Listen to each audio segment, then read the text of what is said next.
Hi, welcome to John's Jeep Garage. This is a very quick video. It's about replacing your coolant temperature sensor on a Jeep Wrangler JK 3.6 liter.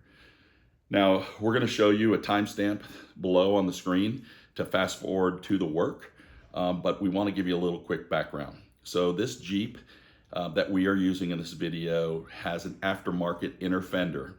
And we didn't show you how to take that off because there are many aftermarket inner fenders, and you just need to remove yours if you have one based on the installation guide when you purchased it. Now, if you have an OEM inner fender, we don't have a video to show you how to take that off since we didn't have it on this Jeep.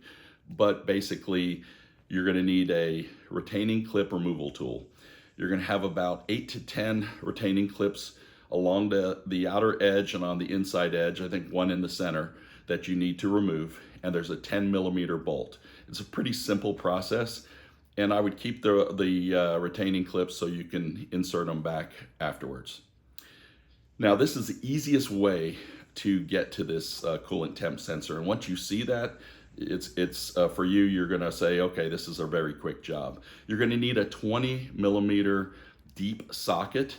And then a torque wrench is hard to get up in there, but if you do have a torque wrench, we'll show you the torque specs. It's going to be somewhere between 11 and 15 pounds of foot-pounds of torque. If a word of advice, we're going to show you the part that we bought, the aftermarket cooler temp sensor. Just make sure that it's the right one. Compare them once you remove the old one to the one that you purchase. There's sometimes you buy them online. They're called coolant temp sensors for some reason, and you'll hear and maybe see on some other videos where people get an oil temp sensor or something that's a little different. You just want to make sure it matches up. We'll show you the part number on the one that we got as well. All right, well, thank you for watching. All right, from a safety standpoint, let's disconnect the negative terminal on your battery. Also, make sure before you start this, you're working on a cool engine.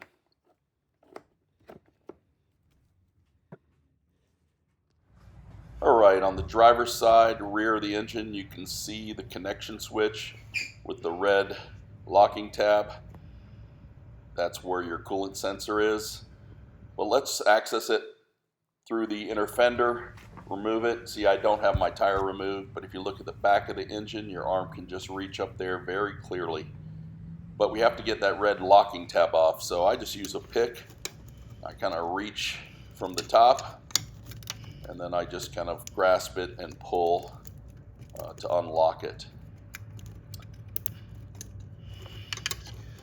Once I do that, I try to reach from the top, but my arms can't do that, so I have to access it from the underside through the inner fender area. And basically, you're just going to grab that one little black piece, press, and pull out. Now I just take a 20mm deep socket. I go again from under the inner fender, and then I'm just trying to break it loose, because once I do, I can do it by hand and remove it. All right, I'm going to finish removing it by hand.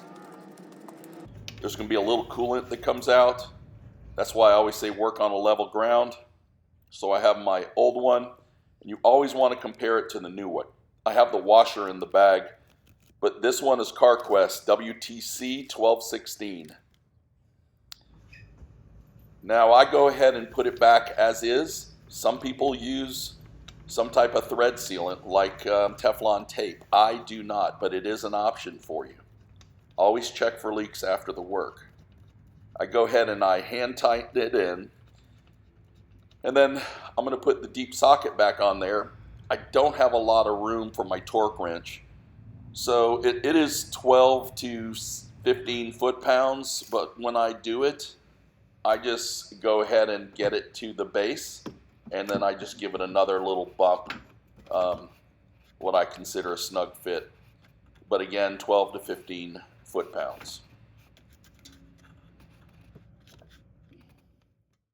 Once I get that secured in place, I go ahead and I grab that electrical connector, snap it in, and then make sure I secure the red locking tab Always checking for leaks. Add coolant if you need it, and remember to go back and connect your battery and install your inner fender. All right, so that's a wrap. Just a couple quick things. Number one, reinstall your negative terminal on your battery. If you did choose to take it off, make sure you install it tightly because a loose battery terminal or connection can cause a lot of problems. The other thing you need to do is reinstall your inner fender as you removed it, and you may want to top off your coolant. You don't lose a lot. Hopefully you worked on a level ground when you did this. But please make sure you put the right coolant in, and you have to look at your owner's manual because not all Jeeps have the same coolant. Not all Jeep Wrangler JKs have the same coolant. For example, this Jeep, a 2016, has OAT technology coolant, which is organic additive technology, while some of the earlier models, I think 2012 and earlier, and again, look at your owner's manual, have HOAT, H-O-A-T. So please make sure when you do use coolant that you're using the correct one.